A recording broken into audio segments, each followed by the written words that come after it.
Hola, buenos días, mi nombre es Jack Lacan.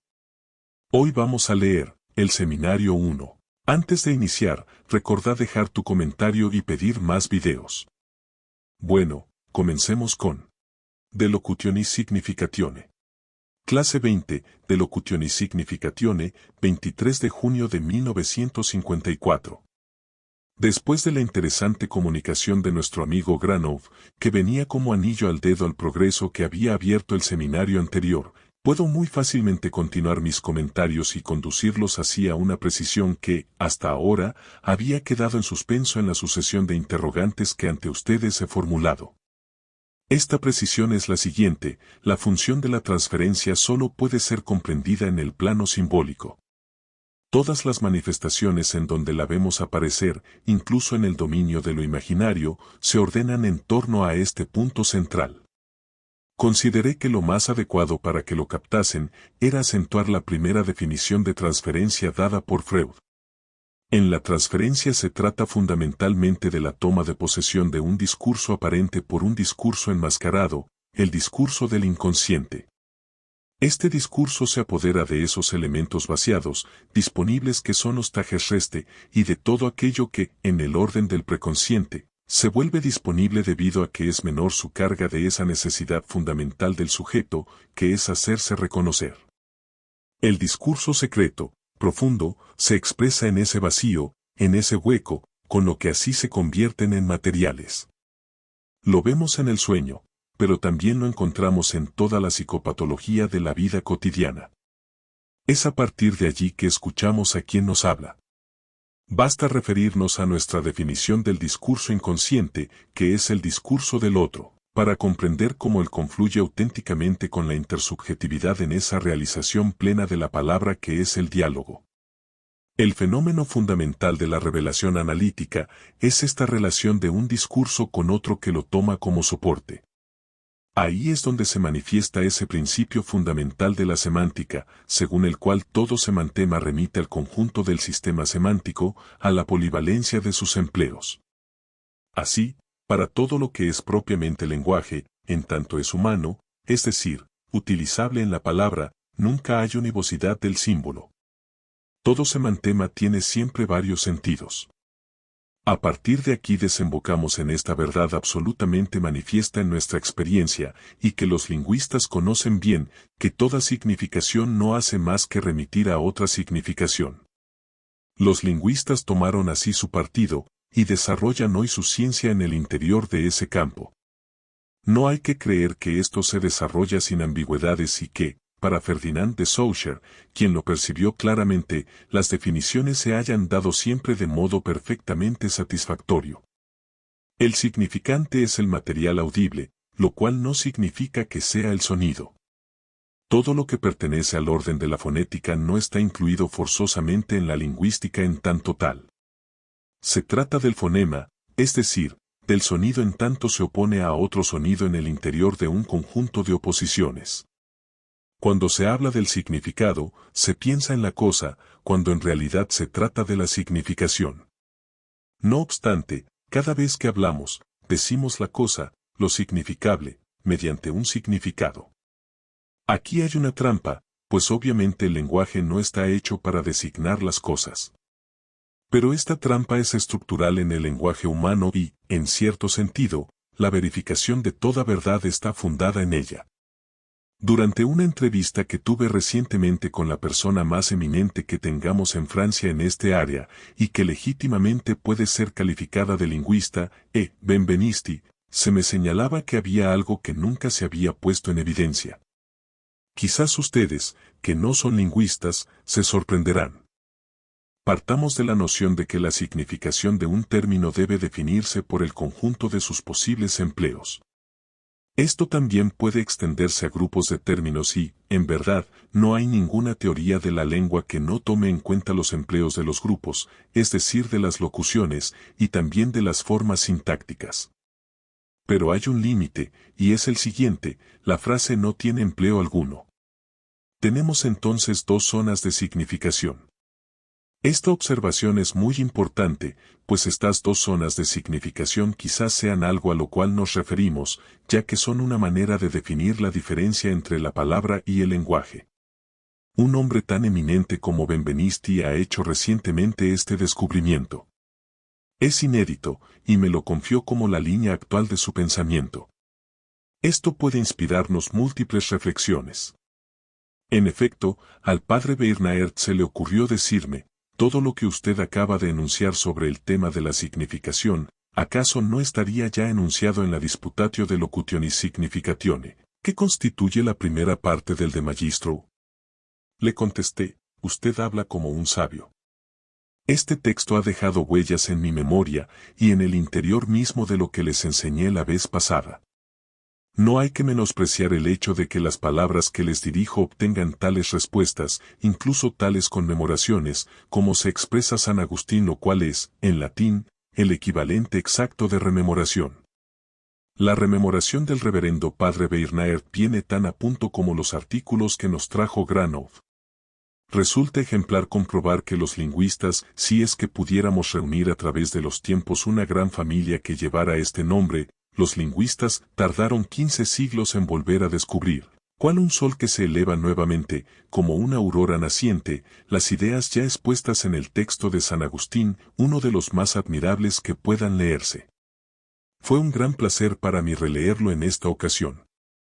Todo lo que acabo de decir acerca del significante y el significado está allí, desarrollado con espléndida lucidez, tan espléndida que me temo que los comentadores espirituales que se han librado a su exégesis no siempre hayan percibido toda su sutileza.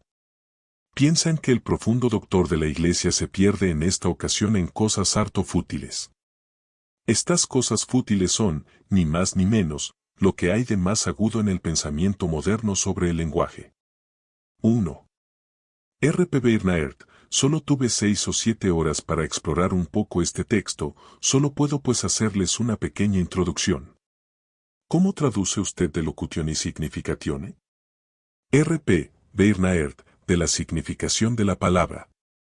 Sin lugar a dudas. Locutio es palabra. R.P. Bernard, oratio es el discurso. Podríamos decir, de la función significante de la palabra, ya que más adelante tenemos un texto en el que significatio tiene en efecto este sentido. Aquí, palabra está empleada en sentido amplio, es el lenguaje que funciona en la elocución, incluso en la elocuencia. No es la palabra plena, tampoco la palabra vacía, es la palabra en su conjunto.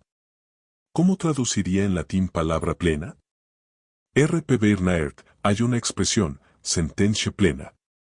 El enunciado pleno es aquel donde no solo hay un verbo, sino también un sujeto, un nombre.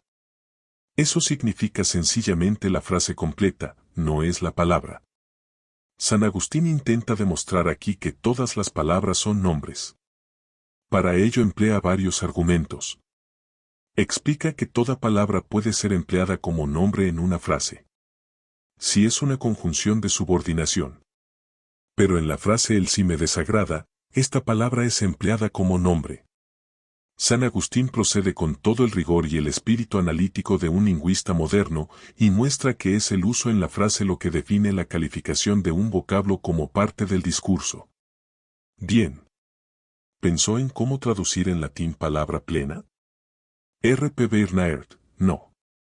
Quizá lo encontremos en el desarrollo del texto. Si me lo permite, voy a situar el diálogo de Magistro. San Agustín lo compuso en 389, algunos años después de su retorno a África. Su título es del maestro, y ocurre entre dos interlocutores, Agustín y su hijo Adeodato, que en aquel entonces tenía 16 años. San Agustín dice que Adeodato era muy inteligente y asegura que las palabras de Adeodato fueron realmente pronunciadas por ese muchacho de 16 años, que muestra ser así un polemista de primer orden. El hijo del pecado. R.P. Bernard, el tema central, que marca la dirección hacia la que se orienta el conjunto del diálogo, es que el lenguaje transmite la verdad desde el exterior, mediante palabras que suenan en el exterior, pero que en cambio el discípulo percibe siempre la verdad en el interior. Antes de llegar a esta conclusión hacia la cual se precipita la discusión, el diálogo serpentea largamente y propone una doctrina del lenguaje y de la palabra de la que podemos extraer cierto provecho. Presento sus dos grandes partes. La primera es la Disputatio de Locutione Significatione, discusión sobre la significación de la palabra. La segunda parte se llama Veritatis Magister Soules est Christes. Cristo es el único maestro de la verdad. La primera parte se divide a su vez en dos secciones.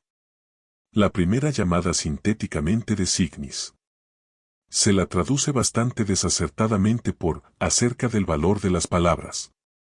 No es así, pues, no puede identificarse signem y verbem.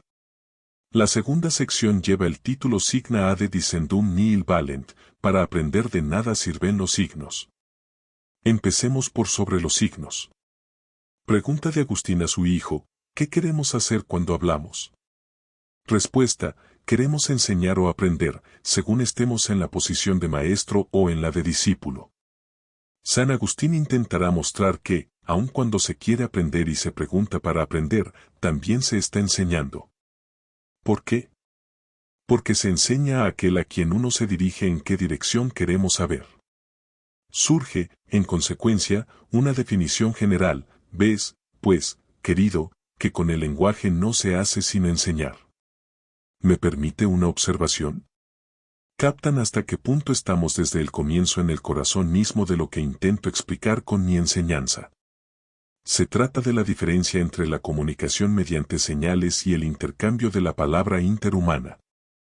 Agustín está, de entrada, en el elemento de la intersubjetividad, pues acentúa docere y dicere, imposibles de distinguir el uno del otro.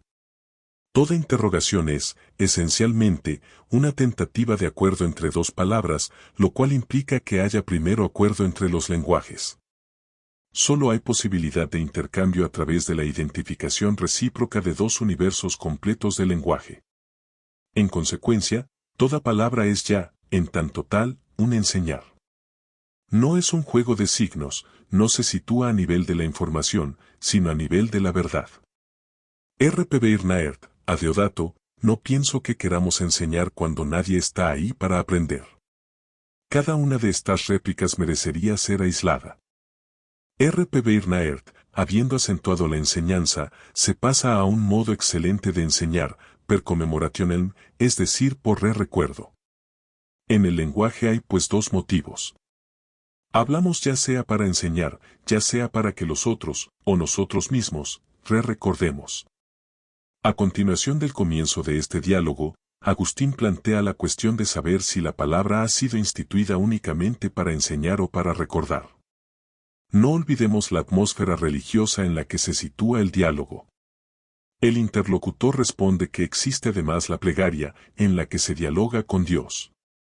¿Podemos creer que Dios recibe de nosotros una enseñanza o un recuerdo? Nuestra plegaria solo precisa palabras, dice exactamente Agustín, cuando es necesario que los otros sepan que rogamos. Con Dios no intentamos recordar o enseñar al sujeto con el que dialogamos, más bien intentamos advertir a los otros que estamos rogando. Por lo tanto, nos expresamos únicamente teniendo en cuenta a quienes pueden vernos en ese diálogo. La plegaria se acerca aquí a lo inefable. No está en el campo de la palabra. R.P. Byrnaert, la enseñanza se hace mediante palabras. Las palabras son signos. Tenemos aquí toda una reflexión sobre el verbum y el signem. Para desarrollar su pensamiento y explicitar el modo en que concibe la relación entre el signo y lo significable, Agustín propone a su interlocutor un verso de la Eneida. Todavía no ha definido lo que era significable. R.P. Byrnaert, no, aún no, se trata de significar, pero ¿significar qué? Aún no se sabe. Toma pues un verso de la Eneida libro 2, verso 659. Si nihil extanta superis places urbe relinqui.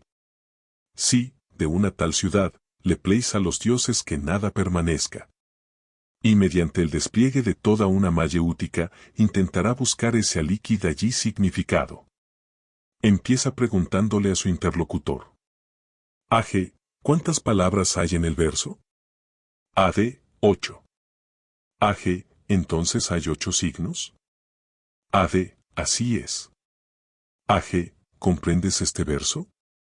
Ade, lo comprendo. Age, dime ahora qué significa cada palabra. Adeodato encuentra algunas dificultades con el sí.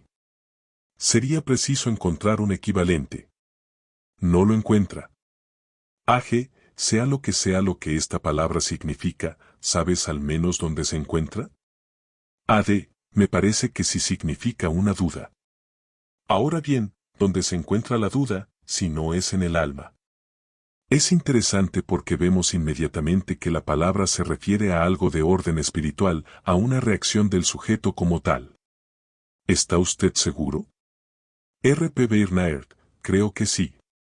Bueno, habla allí de una localización. R.P. Bernard, no hay que especializarla. Digo en el alma en oposición a lo material. Luego pasa a la palabra siguiente. Es nihil, es decir, nada. Dice Deodato, evidentemente, es lo que no existe. San Agustín objeta que lo que no existe no puede de ningún modo ser algo. Por lo tanto, la segunda palabra no es un signo, ya que no significa cosa alguna.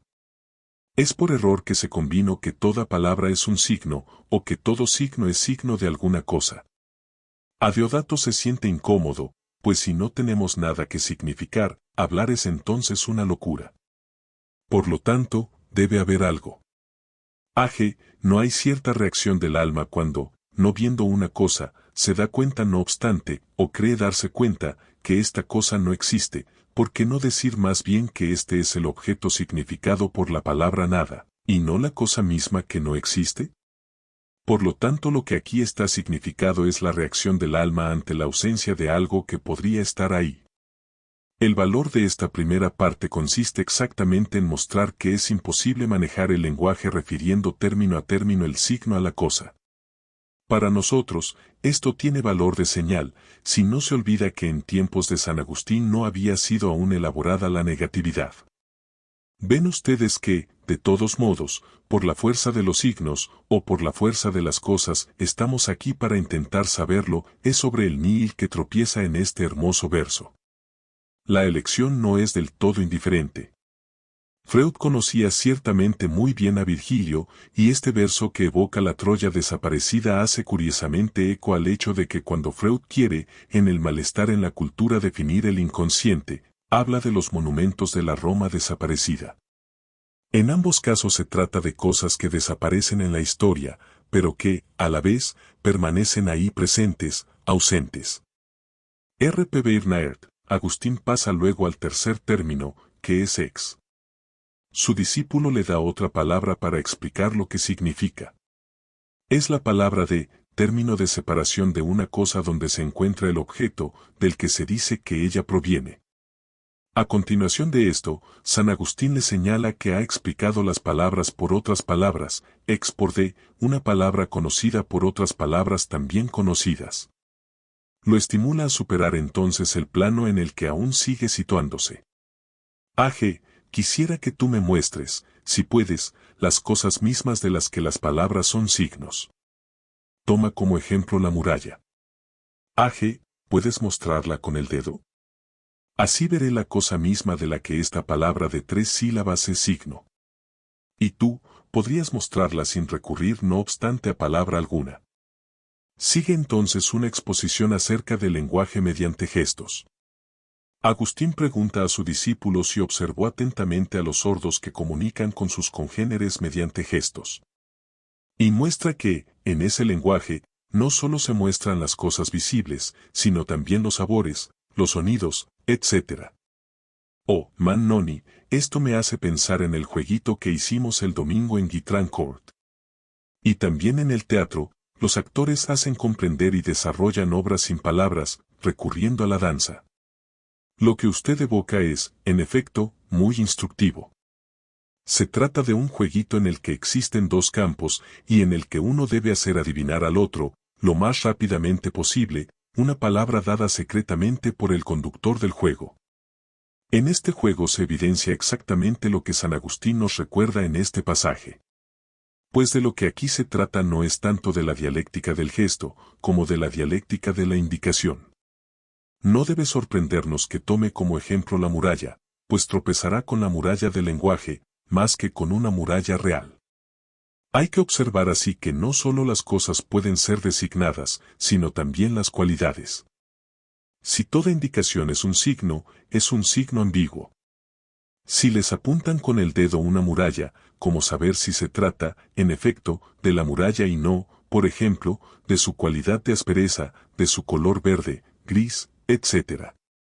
Asimismo, en el juego del otro día, alguien que tenía que expresar la palabra yedra fue a buscar un pedazo de yedra. Se le dijo, usted hizo trampa. Nos equivocamos. La persona traía 3 hojas de yedra, podían designar el color verde, o la Santísima Trinidad, y muchas otras cosas más. Oh, Mannoni, iba a decir algo. Quiero decir la palabra silla. Si me falta la palabra y para completar mi frase, alzo una silla, no empleo verdaderamente la silla sino la palabra. Por lo tanto, no es posible hablar mediante una cosa, siempre se habla mediante palabras. Su ejemplo ilustra perfectamente cómo procede la interpretación en el análisis, siempre interpretamos las reacciones actuales en tanto que están capturadas en el discurso, como su silla que es una palabra. De esto se trata cuando Freud interpreta los movimientos, los gestos y, supuestamente, las emociones. R.P. Bernard, sin signo nada puede mostrarse. Sin embargo, Adeodato intentará mostrar que hay cosas que sí pueden serlo. Agustín formula la siguiente pregunta.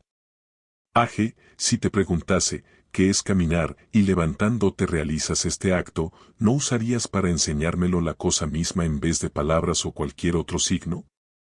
Ade, así es, lo reconozco y me avergüenza no haber percibido algo tan evidente.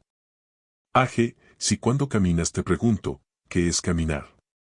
¿Cómo me lo enseñarías?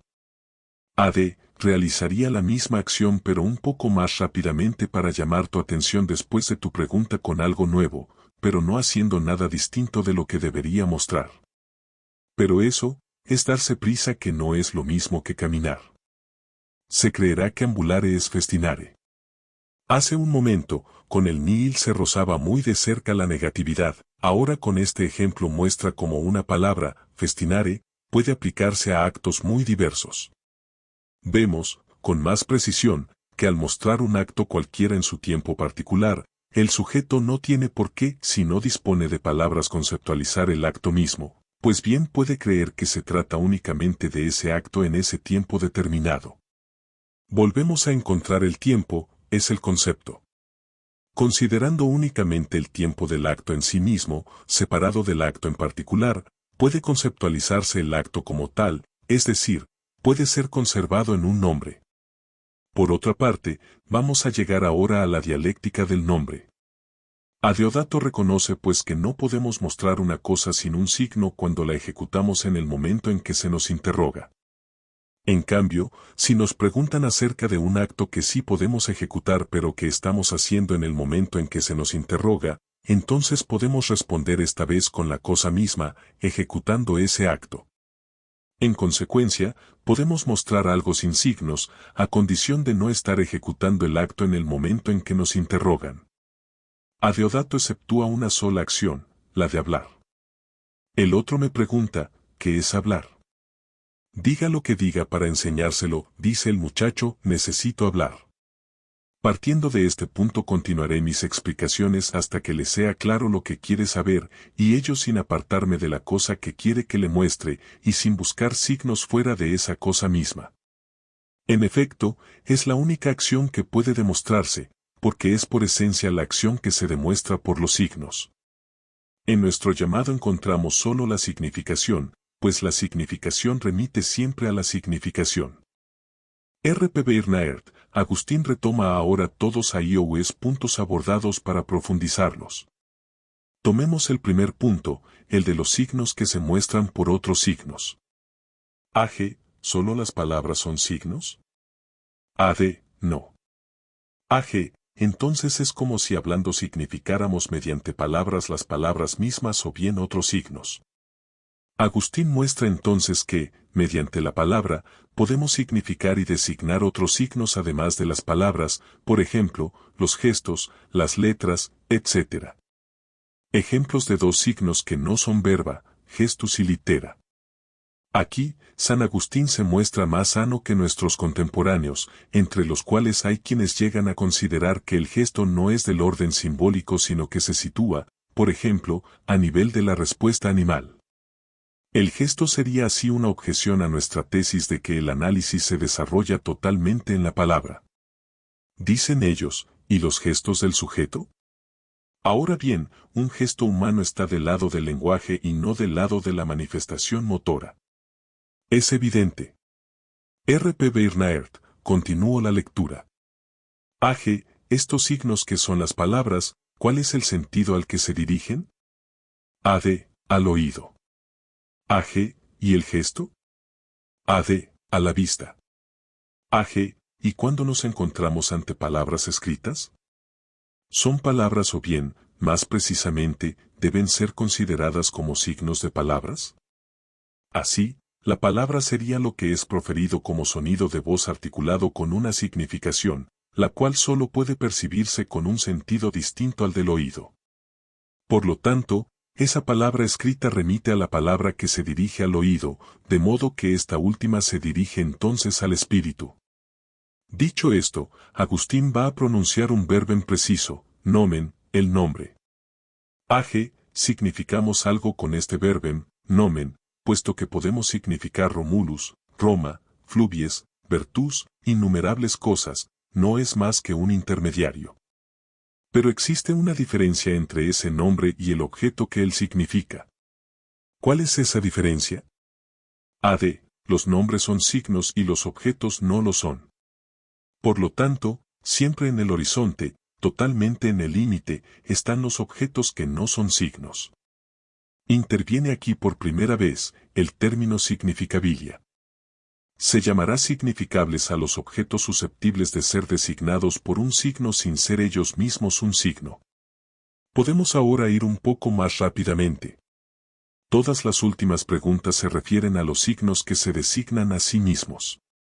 Se trata de profundizar el sentido del signo verbal, que se articula en torno al nomen y al verbem. Hemos traducido verbem por vocablo, mod, mientras que el hermano Tonnard lo traduce en cierto momento por palabra, peroul. Quisiera señalar al respecto que sería posible que un fonema aislado en una lengua no designe nada. Solo podemos saberlo por el uso y empleo, es decir, por su integración en el sistema de la significación. Verbem está empleado como tal, y en torno a él gira la demostración destinada a aclarar si toda palabra puede o no ser considerada como un nomen. La pregunta se plantea. Aún en las lenguas donde el empleo sustantivo del verbo es extremadamente raro, como en francés, no decimos habitualmente el dejar, el hacer, el encontrarse, la distinción entre nombre y verbo es más vacilante de lo que pueden creer. ¿Cuál es la idea de San Agustín cuando quieren identificar nomen y verbem? ¿Cuál es el valor que ustedes darían a nomen en el lenguaje del seminario? Se trata exactamente de lo que aquí llamamos símbolo. El nomen es la totalidad significante-significado, particularmente en tanto que sirve para reconocer, ya que es en base a ella que el pacto y el acuerdo se establecen. Es el símbolo en el sentido de pacto. El nomen se ejerce en el plano del reconocimiento. Esta traducción está de acuerdo con el genio lingüístico del latín, en el que existen múltiples usos jurídicos de la palabra nomen, que puede emplearse, por ejemplo, con el sentido de título de crédito. Podemos referirnos al juego de palabras huguiano, no hay que creer que Hugo estaba loco, nomen, numen. La palabra nomen tiene, en efecto, una forma original que la relaciona con numen, lo sagrado. Ciertamente, la evolución lingüística de la palabra ha sido capturada por el nocere, a partir del cual surgieron formas tales como agnoumen, la cual, es difícil no aceptarlo, proviene de la captación de nomen por cagnascere. Pero los usos jurídicos nos indican suficientemente que no nos equivocamos al reconocer allí una función de reconocimiento, de pacto, de símbolo interhumano. R.P. Bernard, en efecto. San Agustín lo explicita en el pasaje donde habla de expresiones tales como esto se llama esto se nombra. Esto hace referencia a la noción de intersubjetividad.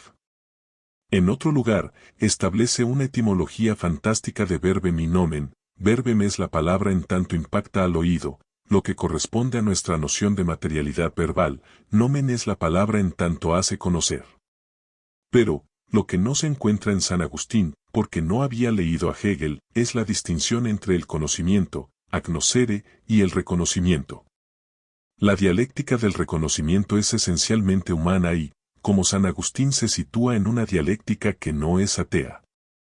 R. P. Byrnaert, sin embargo, cuando hay lo que se llama, se recuerda, se nombra, se trata de reconocimiento.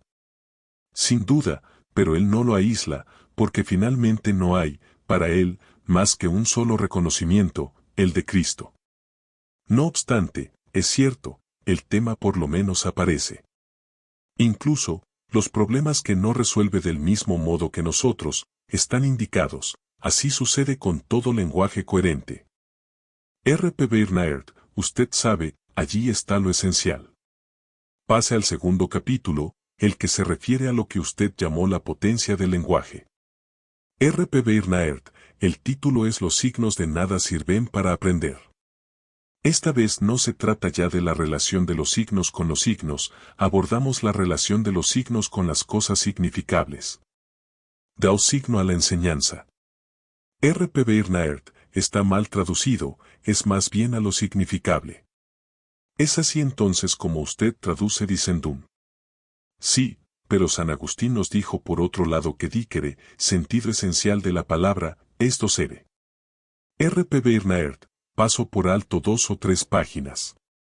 Agustín afirma entonces que el signo, al escucharlo, dirige la atención hacia la cosa significada. Formula una objeción interesante desde el punto de vista analítico, ya que se la encuentra de vez en cuando.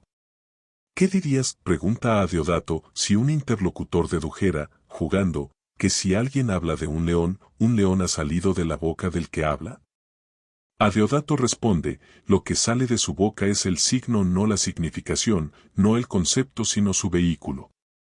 San Agustín nos quiere orientar ahora hacia la idea de que, en el fondo, el conocimiento viene de las cosas.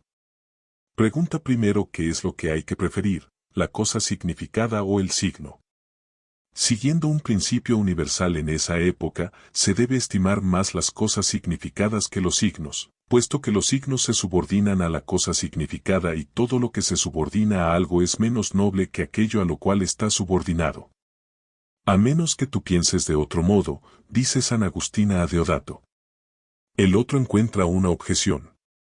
A mi juicio, si decimos basura, este nombre es mucho más noble que la cosa significada, puesto que nos gusta más oírlo que olerla.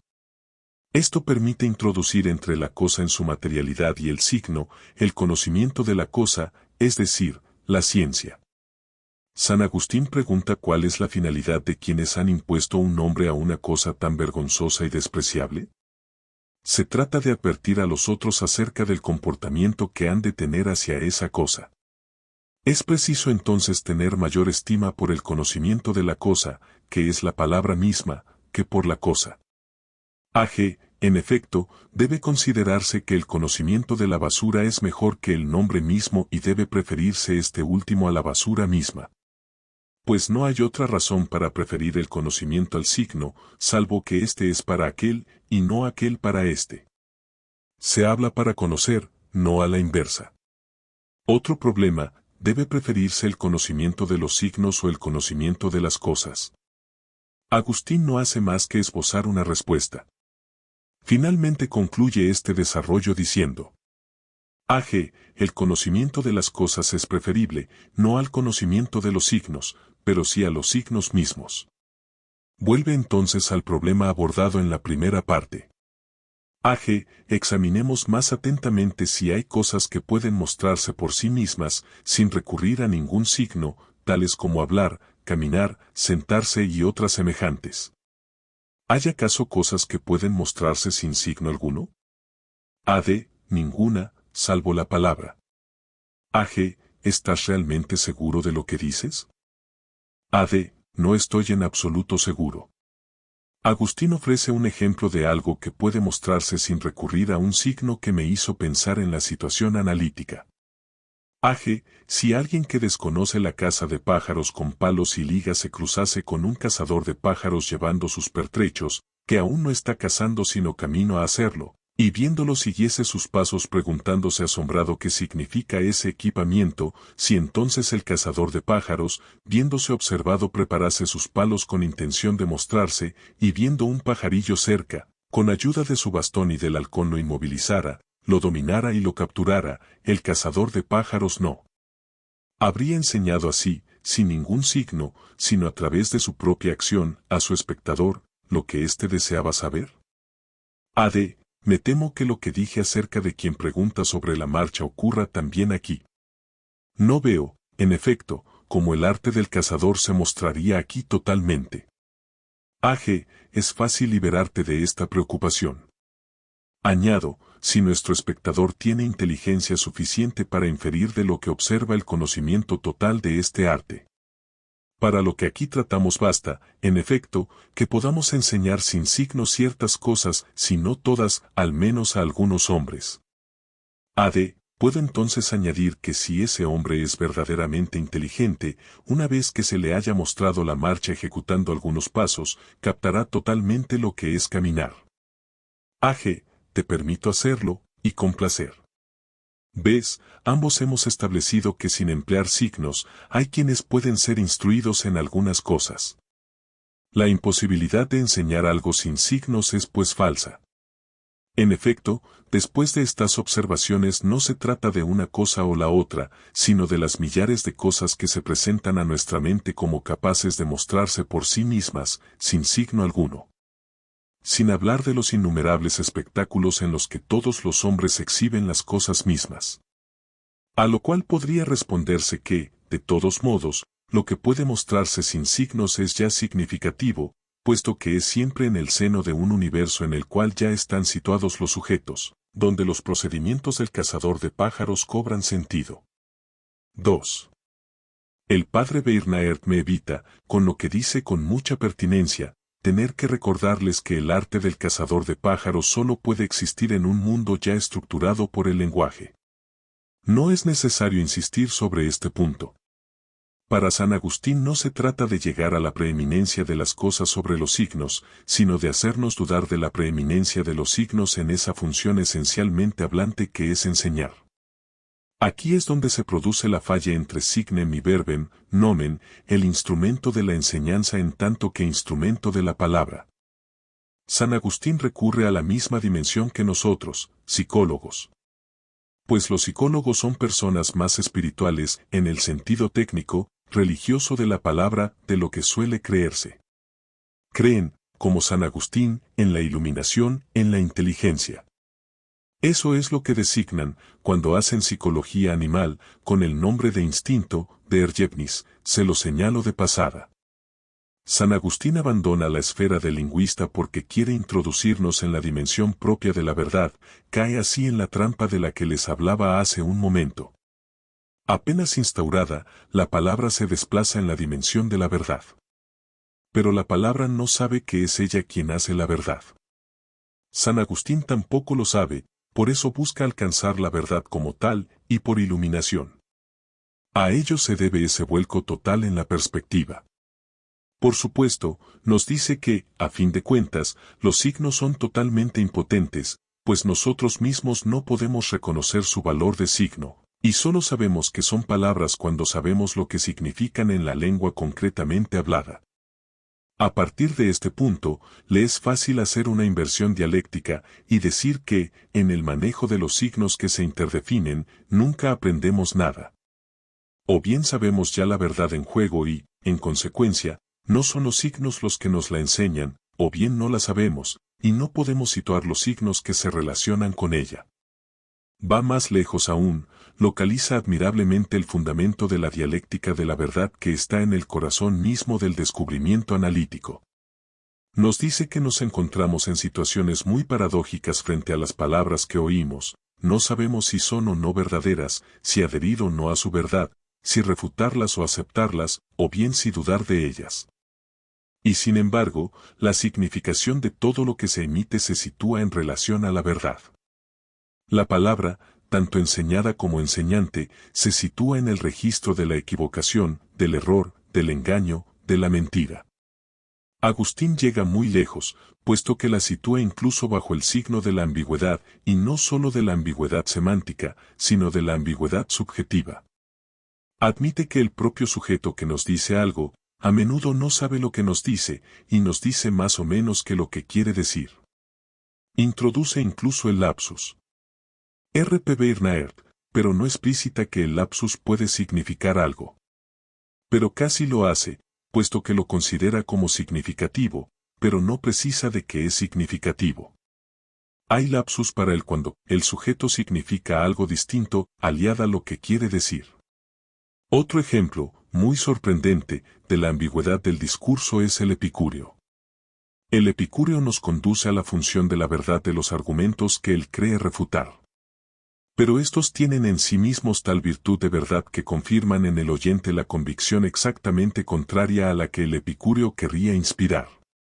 Ustedes saben, por otra parte, hasta qué punto un discurso enmascarado, un discurso de la palabra perseguida, como dice alguien llamado Leo Strauss, en un régimen de opresión política, por ejemplo, puede hacer pasar ciertas cosas pretendiendo refutar los argumentos que constituyen su verdadero pensamiento. En resumen, San Agustín hace girar toda su dialéctica en torno a estos tres polos, el error, la equivocación, la ambigüedad. La próxima vez, intentaremos abordar la dialéctica fundadora de la verdad de la palabra en función de esta impotencia de los signos para enseñar, para retornar simplemente los términos del padre Byrnaert. En este trípode que les dejo, no tendrán dificultad alguna en reconocer las tres grandes funciones sintomáticas que Freud sitúa en el primer plano de su descubrimiento del sentido, la Verneinung, la Verdichtung y la Verdrangung. Lo que habla en el hombre llega mucho más allá de la palabra hasta penetrar en sus sueños, en un ser y en su organismo mismo. Bueno, espero que te haya gustado y espero verte la próxima. Recordá dejar tu comentario y pedir más videos. Hasta la próxima.